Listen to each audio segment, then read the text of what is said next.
आज हम लोग डिस्कस करने वाले हैं आपका चैप्टर का नेक्स्ट कंसेप्ट फैक्टराइजेशन, पॉलिनोमियल का नेक्स्ट जो पार्ट है फैक्टराइजेशन।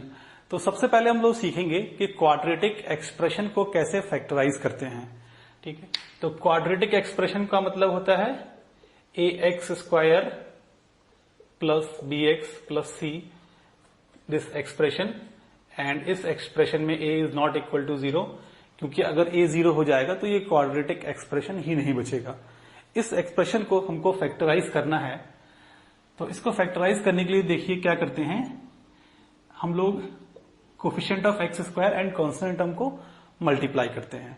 तो ये मल्टीप्लाई करने के बाद एक नंबर आएगा, एंड इस नंबर को हम लोग फैक्टराइज करते हैं। फैक्टराइज करने का मतलब जैसे अगर ये 6 आया तो 3 इंटू 2, 6 इंटू 1, ऐसे इसके मल्टीपल फैक्टर्स लिखते हैं।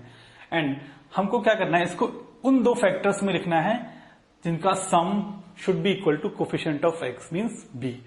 तो आपको काम क्या करना है, ए इंटू सी को break into two factors, break into two factors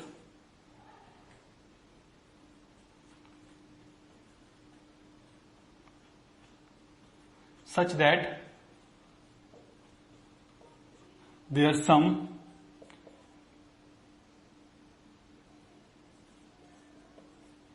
is b।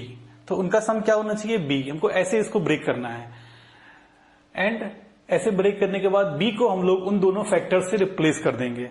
ठीक है, तो न्यूमेरिकल एग्जांपल के थ्रू इसको समझते हैं तो और क्लियर हो जाएगा आपको ये जो मैं थ्योरी समझाया है। तो देखिए यहां पर एक एक्सप्रेशन लेते हैं 3x square plus 10x plus 3। हमको इसको फैक्टराइज करना है। फैक्टराइज करने का मतलब क्या होता है कि इसको लीनियर फैक्टर्स में ब्रेक करना है। तो ये कितनी डिग्री का एक्सप्रेशन लिखा है, डिग्री 2 का, एंड डिग्री 2 के एक्सप्रेशन के कितने फैक्टर होंगे, दो लीनियर फैक्टर होने वाले हैं इसके। तो देखिए यहां पर a कितना है 3, b कितना है 10, एंड c कितना है 3। ओके, तो a इंटू सी कितना होगा, देखिए a into c will be 9, a into c is 9।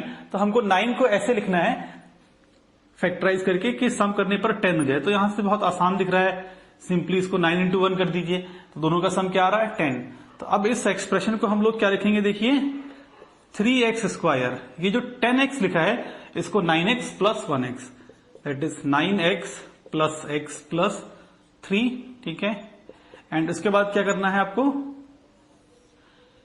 Common निकाल लीजिए जो निकल सकता है। तो इसमें से 3x कॉमन निकलेगा तो ये हो जाएगा x प्लस 3, इसमें से 1 कॉमन निकलेगा एंड x प्लस 3।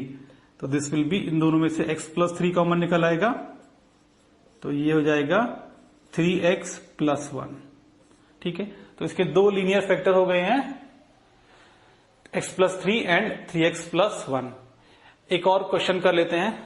देखिए अगर लिखा है x square minus x minus 2, इसको फैक्टराइज करने का, तो यहां पर a कितना है 1, b कितना है -1 एंड c कितना है -2।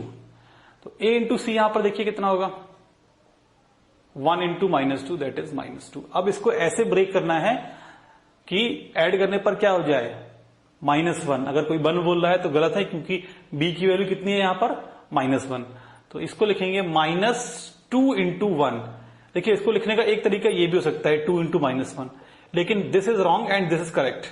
वाई, इन दोनों को ऐड करिए -2 और +1 को, क्या आएगा -1, एंड अगर इन दोनों को ऐड करेंगे तो क्या आएगा +1। तो हमको चाहिए क्या है -1। ओके, तो अब हमको क्या करना है, एक्स स्क्वायर माइनस एक्स को -2x and plus 1x, -2x plus x -2 ऐसे लिख देना है, एंड दिस विल बी, अब कॉमन निकाल लीजिए, x -2 plus 1 x -2, so this will x plus 1 and x -2। ये हो गए इसके लीनियर फैक्टर्स। ओके, अब मैं कुछ लीनियर फैक्टर्स लिखता हूं, आप उसको फैक्टराइज करने का कोशिश करिए, देन आई विल सॉल्व।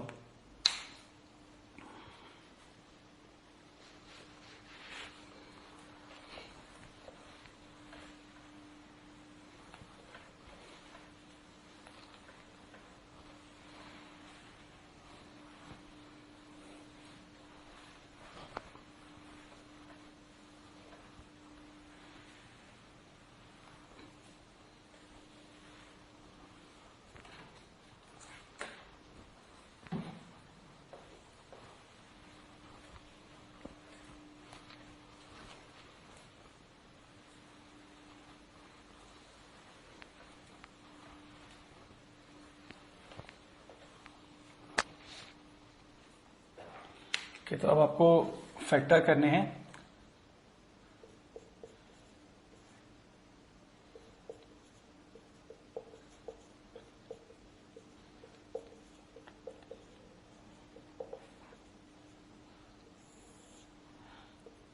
तो सबसे पहले लिख रहा हूं x square plus 7x plus 10।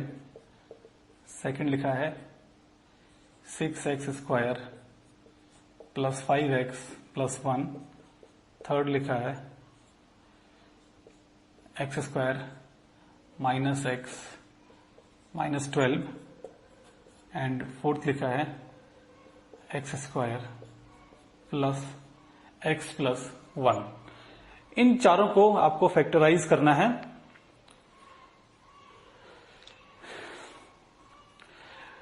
सोचते जाइए, आप करते जाइए एक एक करके, मैं आपके साथ में सॉल्व करते हुए चलूंगा उसको। ओके,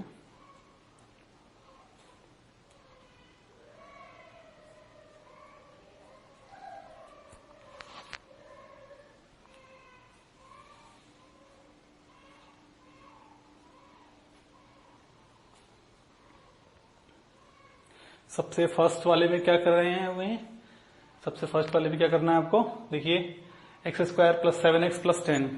ए कितना है 1, सी कितना है 10, बी कितना है 7। तो मुझे दिख रहा है क्लियरली कि 5 इंटू 2 10 के फैक्टर हो जाएंगे और उसका सम क्या है 7। ठीक है, तो देखिए फर्स्ट वाले का सोल्यूशन क्या होगा। फर्स्ट वाले को जब लिखेंगे तो है x square plus 7x plus 10। तो इसमें a इंटू सी कितना है 10, तो दिस इज 5 इंटू 2। ठीक है, तो इसको लिखेंगे क्या, x square plus 5x plus 2x plus 10। And x common निकालेंगे तो आएगा x प्लस 5 प्लस 2 कॉमन निकालेंगे तो आ जाएगा x प्लस 5। एंड फिर x प्लस 5 कॉमन निकाल लेंगे तो ये बन जाएगा x प्लस 2। ठीक है, तो ये इसके लीनियर फैक्टर्स हो चुके हैं। सेकंड वाला ट्राई करिए।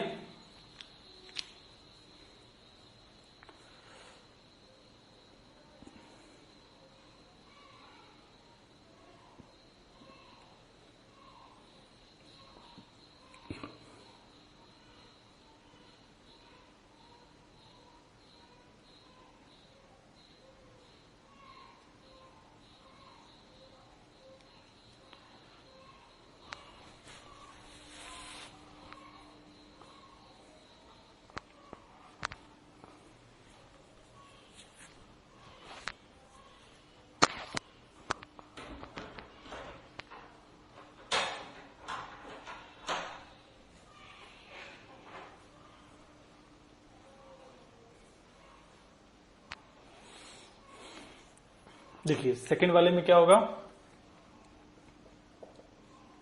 6x square plus 5x plus 1। यहां पर a इंटू सी कितना है 6 इंटू 1, तो 3 इंटू 2, सम क्या हो रहा है 5। ठीक है, बस ब्रेक कर दीजिए। 6x square plus 3x plus 2x plus 1, इसमें से 3x कॉमन निकल आएगा तो क्या आएगा 2x plus 1 plus 1 2x plus 1। And 2x plus 1 common आ जाएगा तो हो जाएगा 3x प्लस 1। ओके, ये इसके दो फैक्टर्स हो चुके हैं। ओके, थर्ड वाला ट्राई करिए।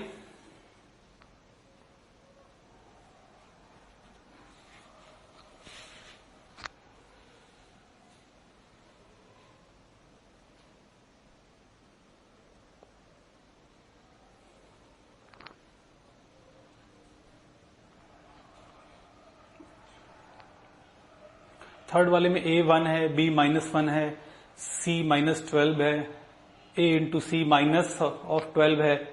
अब देखिए माइनस 12 के फैक्टर करके तो मुझे तो लग रहा है कि माइनस 4 इंटू 3 करके बन जाएगा। ओके, देख लेते हैं। तो थर्ड वन मैं इसको यहां लिख देता हूं, थर्ड वाले को। देखिए थर्ड वाला क्या हो जाएगा, एक्स स्क्वायर -x-12। तो यहां पर जो a इंटू सी है वो बनेगा -12, तो -4 इंटू 3, ठीक है। और उसके बाद इसको लिखिए x² minus 4x plus 3x minus 12। I think solve हो गया अब ये। इसमें से x कॉमन निकालेंगे तो आ जाएगा x माइनस 4, इसमें से 3 कॉमन निकालेंगे तो आ जाएगा x minus 4, and this will be x plus 3 into x minus 4। Okay, so ये इसके फैक्टर्स हो गए हैं। ओके अब सबसे लास्ट वाला ट्राई करिए। सबसे लास्ट वाला मैंने जानबूझ के ऐसा लिखा हुआ है कि आप कोशिश करने के बाद भी उसके फैक्टर्स नहीं कर पाएंगे। तो हमको ये जानना भी जरूरी है कि किस क्वाड्रेटिक एक्सप्रेशन के फैक्टर्स हो जाएंगे और किसके नहीं हो पाएंगे, ठीक है। तो देखिए, उसके लिए मैं बहुत सिंपल सा आपको रूल बताऊंगा। इनफैक्ट अगर आपने ट्राई किया भी होगा या नहीं किया तो आप ट्राई करिएगा, तो आप इसके फैक्टर्स नहीं कर पाएंगे। ओके, तो हम लोग समझते हैं कि किस क्वाड्रेटिक इक्वेशन के फैक्टर कर पाएंगे और किस क्वाड्रेटिक इक्वेशन के फैक्टर नहीं कर पाएंगे। देखिए यहां पर क्या लिखा है, ax² plus bx plus c। तो हम सिर्फ उन्हीं क्वाड्रेटिक इक्वेशन के फैक्टर्स कर पाएंगे जिसमें b² माइनस 4ac 0 या पॉजिटिव होता है। अगर कभी भी b² माइनस 4ac निगेटिव है तो हम लोग ऐसे क्वाड्रेटिक एक्सप्रेशंस के फैक्टर नहीं कर पाएंगे। देखिए मैं इसमें आपको चेक करके दिखाता हूं। यहां पर a कितना है बोलिए, फोर्थ वाले में 1, b कितना है 1, c कितना है 1। ओके, तो तीनों ही 1 है। तो ये बताइए b² माइनस 4ac, ये क्वांटिटी आपको याद रखनी है। ये कहां से आया ये अभी मैं डिस्कस नहीं कर रहा हूं, ये आप लोग नेक्स्ट क्लास में पढ़ेंगे। तो b² माइनस 4ac ये कितना आएगा 1 minus 4, so this will B -3। आप देख सकते हैं ये निगेटिव है। जैसे ही ये b² माइनस 4ac निगेटिव आएगा, इसका मतलब है कि आप उसके फैक्टर्स नहीं कर पाएंगे। लिटरली आप उसको फैक्टर्स में ब्रेक नहीं कर पाएंगे। इनफैक्ट अगर आप इसको फैक्टर्स में ब्रेक करना चाहते ही हैं तो आपको काफी कुछ सीखना पड़ेगा। इनफैक्ट इस पर्टिकुलर केस में तो इसके फैक्टर जो होंगे वो रियल भी नहीं होंगे, तो वो हम लोग क्लास 11th में सीखेंगे कि फैक्टर्स कैसे होंगे इस केस के। लेकिन अभी हम लोग बोलेंगे कि जैसे ही b² माइनस 4ac निगेटिव है तो हम लोग फैक्टर्स नहीं कर पाएंगे। ओके, तो इस वाले केस के हम लोग क्या बोलेंगे, इस वाले केस में फैक्टर नहीं होंगे इसके। तो this can not be factorise into 2 linear factors. तो अब कुछ एक्सप्रेशंस लिखते हैं और देखते हैं कौन कौन से एक्सप्रेशन फैक्टराइज हो पाएंगे और कौन कौन से एक्सप्रेशन फैक्टराइज नहीं हो पाएंगे। ओके,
ओके, देखिए तो आपको बताना है किसके फैक्टराइजेशन हो पाएंगे और किसके नहीं हो पाएंगे। मैं एक्सप्रेशन लिख रहा हूं सीधे। तो पहला मैंने लिख दिया x² plus 2x plus 1। Second लिखा है x² plus 2x plus 3। Third लिखा है x² प्लस 3x प्लस 4।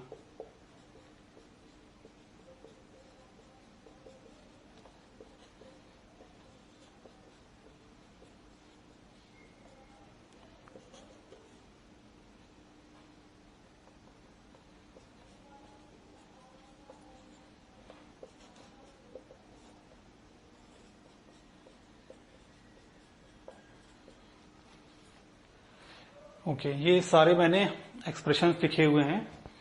आपको बताना है, ये नहीं फैक्टर नहीं करना है मेरे को, सिर्फ बताना है कि कौन कौन से क्वाड्रेटिक एक्सप्रेशंस के फैक्टर हो पाएंगे और कौन कौन से क्वाड्रेटिक एक्सप्रेशन के फैक्टर्स नहीं हो पाएंगे। ओके, सिर्फ इतना काम करना है हमको। तो देखिए फर्स्ट केस में क्या होगा बताइए, हम लोग हर बार क्या निकाल रहे हैं, b² माइनस 4ac, हर बार हम लोग इस क्वांटिटी को निकाल रहे हैं। तो यहां पर a कितना है 1, b कितना है 2, c कितना है 1। तो b² माइनस 4ac देखिए क्या हो जाएगा 2 का square minus 4 into 1 into 1, so this will B 0। ठीक है, तो अगर 0 है तो फैक्टर हो जाएंगे। हमने बोला था अगर वो निगेटिव है तभी फैक्टर नहीं हो पाएंगे, एंड अगर 0 है तो वो फैक्टर हो जाएंगे। इनफैक्ट आपको 0 के केस में एक बात बताता हूं, जब भी ये b² माइनस 4ac 0 होगा तो एक इंटरेस्टिंग चीज होगी, ये जो क्वाड्रेटिक एक्सप्रेशन लिखा हुआ है ये एक परफेक्ट स्क्वायर बनेगा। आप इस केस में अगर देखेंगे ध्यान से तो ये लिखा हुआ x प्लस 1 का होल स्क्वायर।